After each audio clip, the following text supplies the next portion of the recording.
it's me. I'm Dario Betti. I'm back. But just shortly to introduce you the next sessions, which is about roaming. We're following the roaming, but specifically on 5G. Is it ready? Are we ready to make money on 5G? And here to discuss that, we have Nitin Bhas, the Chief of Strategy and Insight from Kaleido Intelligence. Hello, Nitin. Hi, Dario. How are you? I'm very well, thank you. And Nitin, double thanks. Thanks for being here, for producing this discussion, but also thanks for your report from Kaleido Research that people can find in both of the expo. There has been a report from MEF, but done by the Kaleido Intelligence team, looking exactly at 5G and roaming, part of a bigger series where we go looking at different elements. And tomorrow, I think we'll be talking about BCE as well, the next generation of billing and charging. I will set aside because I think you have Mehmet as well to introduce from iBASIS, and you have your own presentation as well. So hello to Mehmet as well. So I will be appearing magically, or we hope, in case there are more questions. But you two, you got the floor. Thank you. Great. Thank you, Dario. Hello, Mehmet. And hello to everyone. Hello to everyone, and it's a pleasure to be presenting today at the MEF CONNECTS wholesale event. I hope you've enjoyed all the sessions so far. I'm pretty sure there's more exciting sessions to come up. So, well, today I'll start with a few slides. I'll present today on some of the key insights and findings from some of the operator survey that Kaleido has conducted earlier this year in 2021. We'll also share some of the findings from our latest research on 5G roaming, and following which I'll have a discussion today with Mehmet from iBASIS on some of the opportunities that 5G brings, the opportunities that 5G presents operators, and as Dario mentioned, it will primarily be from a roaming perspective. Firstly, let me quickly go through the slides for today. So I'll begin with introducing the survey that we've conducted. Look a bit into operators' plan on 5G roaming launches, both from a standalone and a non-standalone perspective. The availability of roaming services across the world as of now. Discussing the new opportunities, the new use cases that 5G will enable, and finally, following which we'll quantify this opportunity and what 5G roaming means in terms of wholesale and retail revenues for the operators, and then, as I mentioned earlier on, end this discussion with some recommendations and best practices with Mehmet, how to enable 5G success. Now. So just to give a quick intro on the survey itself. So Kaleido conducts multiple operator surveys throughout the year. Earlier this year, we conducted an operator survey, reaching out to over 60 respondents. Well, 69 to be precise, from leading operator groups and MNOs around the world. We asked around 25 questions on what those changes, the changes that 5G will bring, the challenges, the opportunities, and also to understand the most immediate requirements from mobile operators. Moving on to the next slide. So I think it must be a delay in between me moving the slide and I hope you get to see the slide soon. So let me just quickly begin with a quick overview on the 5G roaming landscape, as well as the outlook for 5G roaming globally. And I'm sure we've had this discussion throughout this morning, but since the beginning of 2020, we have witnessed how the COVID-19 pandemic has significantly disrupted key industry verticals around the world. And when it comes to mobile roaming, we've seen operators witnessing a decline in revenues and in roaming traffic, and this the roaming traffic remained low in 2020, and it continued to remain low in Q1 and Q2 of this year. But in Q3, we've seen some recovery. Operators around the world are seeing better and higher volume of traffic, and we were seeing in some instances, we are seeing operators reporting higher volume of traffic, in fact, meeting pre-COVID levels, or in some cases, exceeding that level of traffic. So regions such as Asia Pac still continues to struggle, even with the low inbound traffic.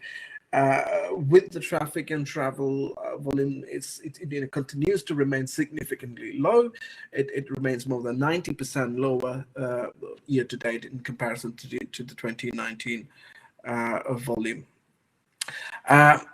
So this has not dampened the near-term investments and rollout of 5G. What we've seen is, in fact, operators accelerating their 5G strategies. And it's not just in terms of planning or testing, but also in terms of expanding the rollouts.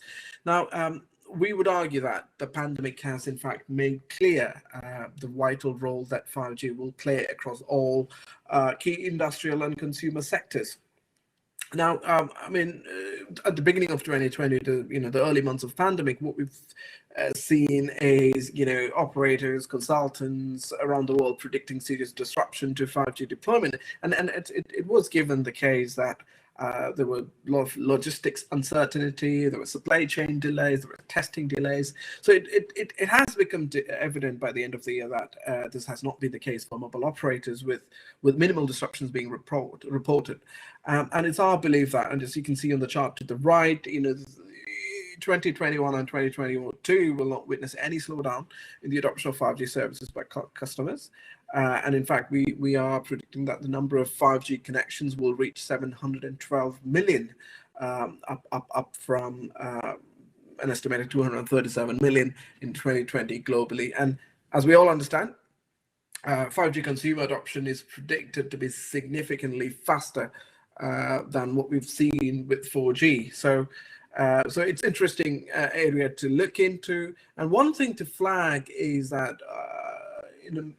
all the 5G deployments so far have been on a non-standalone network architecture, and some operators have launched 5G standalone networks as well as commercial services from a domestic perspective. But when it comes to roaming rollouts, 5G roaming, what we've seen is similar to 5G domestic rollouts. COVID-19 has not had any disruption on their 5G roaming roadmap. In fact, an operator survey that we conducted earlier this year found that around 60% of the respondents had continued to proceed with their 5G roaming rollouts as per their pre-COVID-19 plan. And amongst respondents who reported delays, only 4% confirmed some sort of delays to their plans, and of which around 60% have reported delays of just 6 months or 12 months.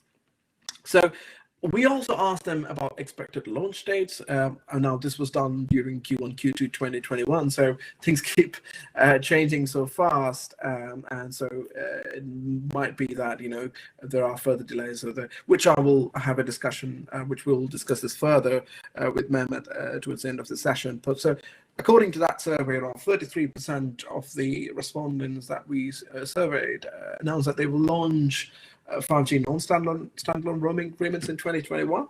Around 12% confirmed 5G standalone roaming agreements towards the second half of this year, with additional 20% expecting to launch some agreements in 2022. So overall, I think things are looking positive for the roaming sector. Let's moving to the next slide.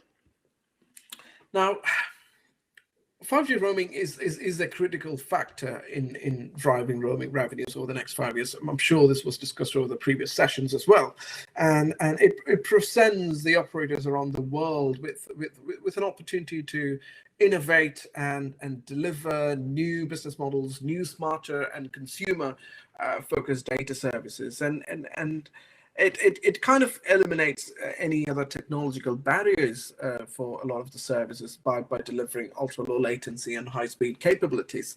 Now, having said that, it is still early days for 5G from a roaming perspective. I mean, from a domestic perspective, if we had significant 5G deployments, still so far have been on non-standalone network. Some operators have launched 5G standalone network as well as commercial services, as I mentioned earlier on.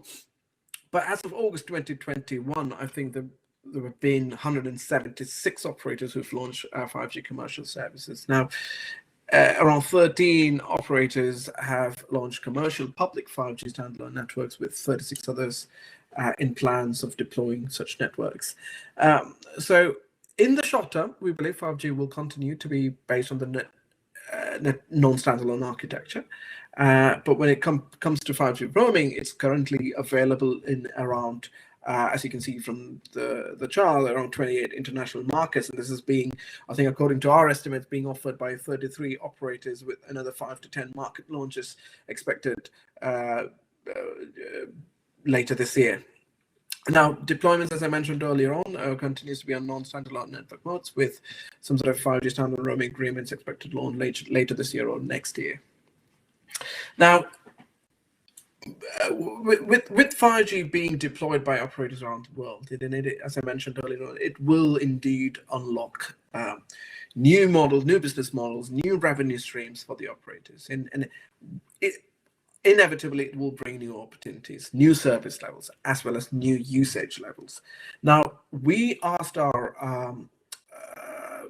the survey respondents the key factors that they think will drive roaming revenues for the next 3 years, and around 86% of the respondents found 5G roaming to be of great importance. And this kind of highlights the strategic and a more immediate focus for mobile operators in 2021 and 2022, and we believe that we will continue to see more domestic and roaming rollouts over the next 6 to 12 months. Now, with all these 5G initiatives expected to unlock all these new potential roaming revenue stream, we need to understand. So when we see, there's a lot of discussion around this at this point of time. What are these use cases? What are the opportunities? What are the services that will unlock these revenue streams? As I mentioned earlier, 5G is predicted to grow faster, and how can we best utilize this opportunity? How can we optimize this?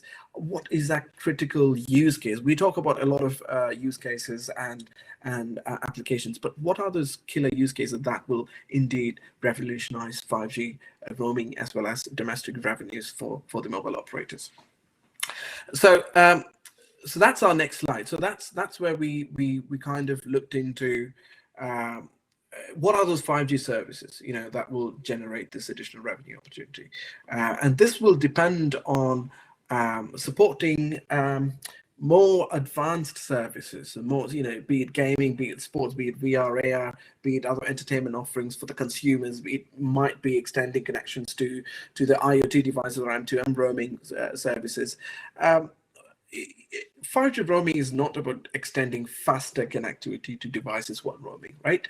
It's about extending those connections to new devices. There's a lot of IoT and M2M connected devices that's connecting to the operator's network, using those resources, but not necessarily bringing revenues to the operators. And our research kind of identified a lot of use cases that 5G will drive, be it high-speed video streaming for the consumers, be it those industrial applications where operational effectiveness could be enhanced or reduce the cost that's involved, be it automotive use cases which rely on reliability and low latency, be it the immersive media experience that we keep talking about, all those AR, VR applications that we keep talking about within the consumer, industrial, and healthcare sectors. And now all these verticals were reflected in our 5G roaming survey. According to the survey, around 70 to 75% of the respondents named industrial automation and application as quite high or of the highest importance, and this was 11% more than respondents who chose automotive or connected vehicle applications. Now, when you look at mobile consumer low latency services, such as VR and AR application, it still continues to be at a very early phase of adoption. So we've discussed a lot of the use cases. We'll discuss this further with Mehmet a bit later on, but I would like to now quantify this opportunity, right? So that's our next slide, where regardless of the impact of the pandemic on mobile roaming traffic, as well as the wholesale revenues, what the perspective and the opportunity for 5G mobile roaming remains strong and positive, as I mentioned earlier on. So with this 5G opportunity or 5G adoption expected to be, well, from a consumer perspective, expected to be significantly faster than for 4G, and as operators invest in new IoT use cases further down the road, 5G will transform mobile roaming and generate this additional revenues and opportunities for stakeholders, and it will enable use cases which has the capability to deliver consistent experience, deliver high bandwidth mobile broadband, as well as those low latency communication services that we spoke about. 4G revenues, 4G roaming revenues generated by consumers and IoT connections will account for a significant proportion of the roaming revenues until 2024 at least. We are predicting that 5G roaming revenues will represent around 10% by 2024 and will reach around 27% of the total roaming revenues by 2026. This means that the revenues that operators can generate from both retail and wholesale side of business from 5G roaming will reach a total of over 18 billion in value by 2026.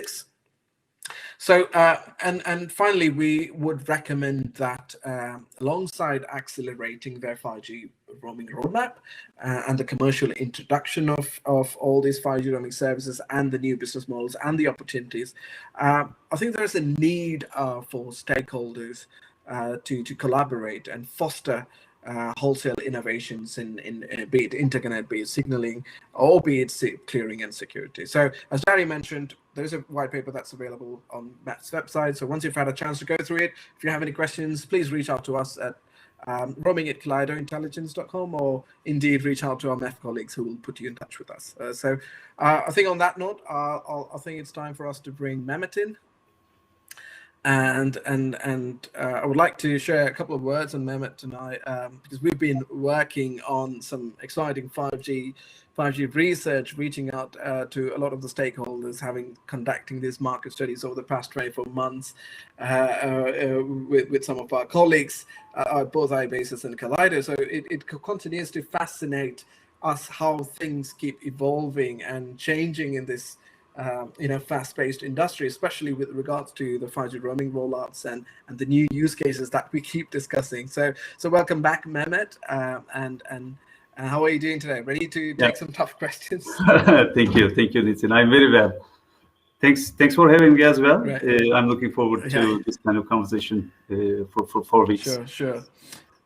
Great. So Mehmet, I think it would be useful for our listeners and for us to really expand on the slides that I just presented.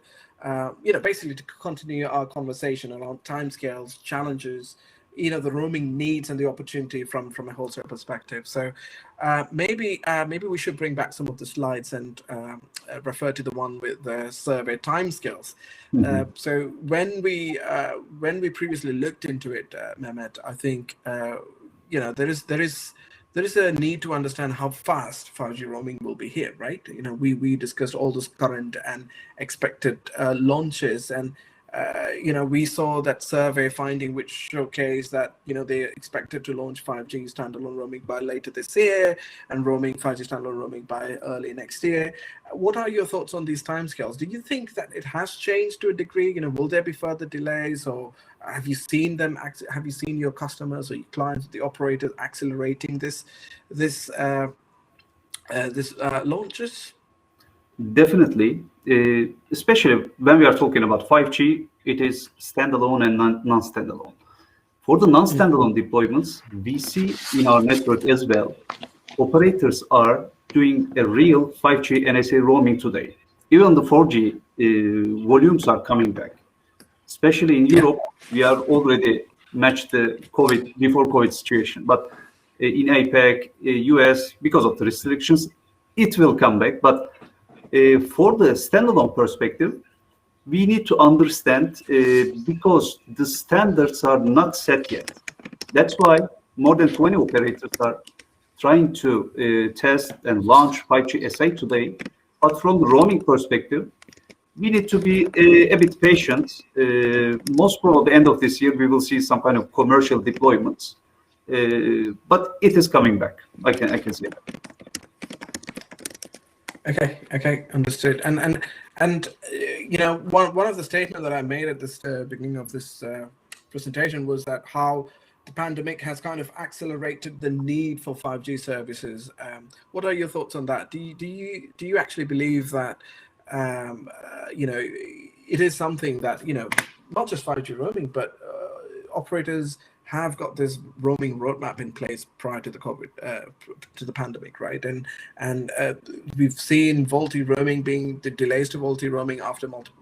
There are other challenges, of course. But do you see a need for operators to, set up this roadmap? One of the recommendations that we made was accelerate this 5G roadmap, or accelerate your VoLTE roaming roadmap. Do not take a step back because of the impact that they've witnessed on their businesses. Do you agree with the thought that they need to push forward? They need to push forward because, of course, there is a delay because of the COVID-19 pandemic. Because of the investment are postponed, we are not able to see any kind of 5G SA deployment yet. But after the COVID, majority of the enterprises, operators understood that everybody is spread it right now, not unified in the enterprises or the big companies by themselves. So the need for the demand for bandwidth, latency, everybody is talking with the collaboration tools, everybody working remotely. Of course, it is coming some kind of a need which 5G can bring, like low latency, high bandwidth. But specifically talking about SA, maybe it is a bit early, but of course for the non-standalone deployment, for the enhanced mobile broadband needs, not only targeting the consumer segment, but also enterprise segment, it somehow, I don't want to say it is good, but it somehow accelerated the needs. Yeah, I agree. And one of the the requirements of the survey highlights was how the needs based on 5G non-standalone versus 5G standalone roaming deployment, it varied by operators, and it's understandable that with 5G non-standalone, you're depending on your existing infrastructure, and one key thing that I would like to point out to our listeners today was it was interesting to see a lot of the I think it was around 25% of the operators did not have, as you can see from the slide on the screen, that did not have a roadmap in place. Maybe we should discuss the importance of having a roadmap in place. It could be that some of the operators are still kind of sweating their 4G assets, and they're trying to ensure that they have some sort of return on investment from their 4G assets in place before investing further in 5G. Maybe we should discuss the importance of having a 5G roaming roadmap in place, and maybe based on that, maybe we should also discuss how iBASIS is working with your clients, some of the members of MEF as well, in enabling this transition for customers. Yeah, sure. Actually, from the 5G perspective, non-standalone deployments in roaming is becoming because you don't need to change your 4G infrastructure.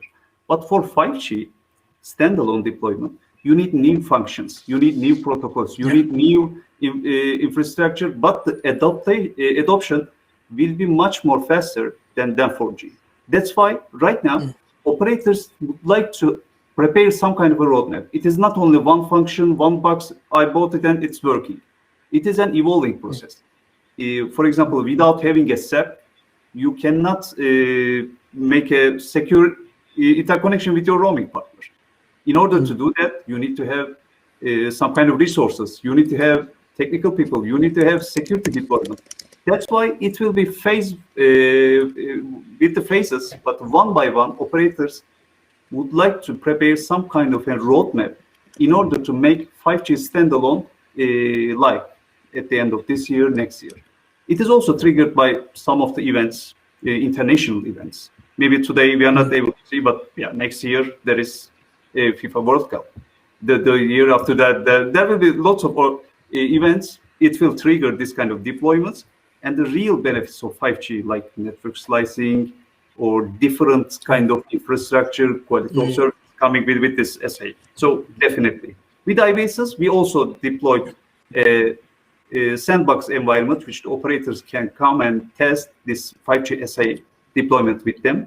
If they cannot find any kind of counterpart, we can also help, because we are also talking with lots of MNOs. We should collaborate, I can say that. Creating a roadmap and then collaborate within each other. Yeah, absolutely. And I agree that some of the industry challenges for being 5G roaming ready is introducing those SEP implementation and the other new protocols, as you rightly mentioned. One other thing that keeps coming up is how there is a lot of new business models or new use cases that 5G will enable. But at the same time, it has become, and considering the impact of COVID, the pandemic has had on travel, it has become more of a critical need to understand how this travel behavior, travel recovery will pan out, and then to identify those connected IoT or M2M devices that's using the network resources but not generating enough traffic or revenues for the operators. And that then brings us to the roaming analytics, how it's become so important over the years, with operators expecting to implement these intelligence or analytics platforms with a main focus on predicting, forecasting, as well as identifying those risks and then improving or optimizing their roaming revenues, which then plays a better and bigger role in 5G and IoT roaming going forward. How do you agree with that? Or do you agree with this? Or how do you see these the 5G and IoT roaming panning out with the help of analytics going forward? Definitely, because 5G is not only speed. 5G is low latency. 5G is low jitter. 5G is following a packet from one end to another. In order to understand these kind of things in detail, definitely we need big data, we need big analytics, we need some kind of system which works with machine learning, predictive algorithms. So 5G without an intelligence is not a complete 5G. Of course, you need to follow your IMSIs, you need to follow your consumers, you need to follow your enterprises or different kind of 5G private networks and different segments in this. So without the intelligence, it is not possible. That's why we are offering this kind of 5G NSA and SA intelligence within our existing platform InVision. Okay, great. And maybe to wrap up, this session, maybe we should discuss those use cases highlighted and then when do you actually see 5G driving these revenues, especially for IoT? I mean, consumer, it's already there, and for IoT, when do we see it? Maybe that's something that we end the session with. Yeah. In the near future, of course, the consumer's expectation is growing, so we will see. But for the enterprises, for IoT, MVNOs, 5G private networks, within the next 2-3 years, we will see this kind of deployments as well. Because 5G is creating some kind of new ecosystem, not only operators, not only IoT players, different operators, different vendors, different providers are focusing different use cases. So in the next couple of years, with the completion of the standardization, especially for the ultra reliable, low latency and massive IoT standardization, we are able to see this one in the near future, I can say. Great. Thanks, Mehmet. And on that one, I'll hand it over back to you, Dario. No, thank you. Well, thanks to Mehmet Turunc, the Senior Manager of Product Innovation at iBASIS. Thank you very much. Those 2 to 3 years, we'll keep on looking on what's coming next from here to there. And Nitin, Chief of Strategy and Insights from Kaleido Intelligence. Thanks for you managing presenting today, and also to have the report, which you can find on our expo. 5G is so interesting, and Nitin, you say stakeholders collaboration will be important. I wrote that down. Absolutely. That's something we'd like to do with you guys, and we'll invite Mehmet for sure to talk about much more about that. With that, thanks again, and we're going to see you, I'm sure, talking again about 5G shortly. Thank you. Bye-bye. Great. Thanks, Dario. Thank you. Have a good day. Thank you. Bye-bye.